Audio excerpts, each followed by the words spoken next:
আসসালামু আলাইকুম। আশা করছি সবাই ভালো আছেন। তো আজকে আপনাদের মাঝে একটা ভিডিও নিয়ে আসছি। সেই ভিডিওটা খুব এক্সপেন্সিভ হবে। কিছুদিন পূর্বে আমি নিমসা থেকে মাদায় যাবো। তো সেই ক্ষেত্রে ভাবতেছিলাম যে ভিডিওটা অন করবো। অন করে আমি যাবো যে দেখি কতক্ষণ সময় লাগে আমার। ভিডিওটা অন করে আমি যাইতেছিলাম। যাইতে দেখি রাস্তার দুই পাশে কিন্তু খুবই এক্সপেন্সিভ কিছু গাছ আছে ফুলের। যে গাছগুলো চেরি ফুল বলা হয় আরকি।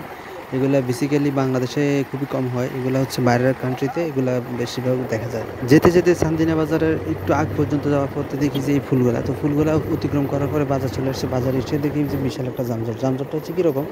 মানে গাড়িগুলা ঢাকাগামী যে গাড়িগুলো এগুলো মানে সোজা বাঁকা করে রাখার কারণে পিছনে জট বেঁধে গেছে। এটা হচ্ছে জ্যামের কারণ আরকি। তো জ্যাম ছুটতে বেশি সময় লাগেনি অবশ্য। আর এই রাস্তার মধ্যে যানজট বাঁধার মধ্যে মূল কারণ হচ্ছে এই ছোট গাড়িগুলা। তো যাক যানজট পেরিয়ে আবার গাড়ি স্টার্ট করলাম, স্টার্ট করে মানে রওনা দিলাম।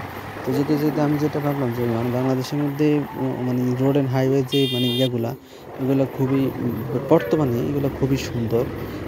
আগের কালে কিন্তু এগুলো ছিল না। আর ঢাকা চট্টগ্রাম হাইওয়ে রোডটা কিন্তু আগে ২ লেন ছিল। মানে বিগত ৫ বছর বা ৬ বছর আগে যদি বলি, তারও আগে ৮ বছর আগে কিন্তু এগুলা 1 লেন ছিল, ওয়ান ওয়ে। তো গাড়িগুলা যার কারণে ঢাকা থেকে কুমিল্লা আসতে মিনিমাম ৬ ঘন্টা ৭ ঘন্টা এরকমও লেগে যেত। আমার মনে আছে আমি একদিন রাতে মাগরিব সময় রওনা দিয়ে পরের দিন সকালে আসি। সারারাত আমার গাড়িতে থাকা লাগছে।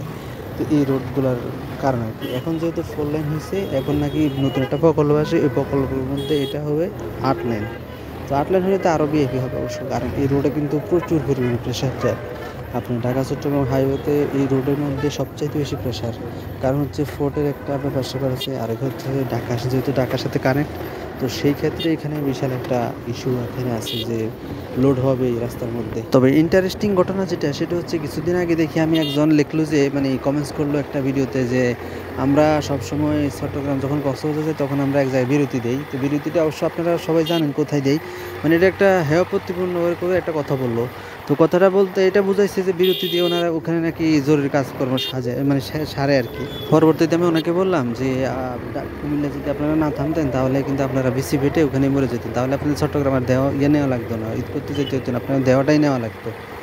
ডেড বডিটা নেওয়া লাগতো। তো এইভাবেই যারা কুমিল্লাকে হেয় প্রতিপন্ন করে দেখতে চায় তাদের কিন্তু উদ্দেশ্যে কথাটা। মানে বাংলাদেশের মধ্যে সর্ববৃহৎ জেলা মানে সবচেয়ে আধুনিক যে জেলাটা এটা হচ্ছে কুমিল্লা। তো কুমিল্লা জেলায় যদি আপনারা না থামতেন চট্টগ্রাম যাওয়ার উদ্দেশ্যে যখন রওনা দেন, তাহলে কিন্তু বিসিবিটা এখানেই মরে যেতেন। তাহলে কিন্তু দেহটাই নেওয়া লাগতো, মানে ডেড বডিটাই নেওয়া লাগতো।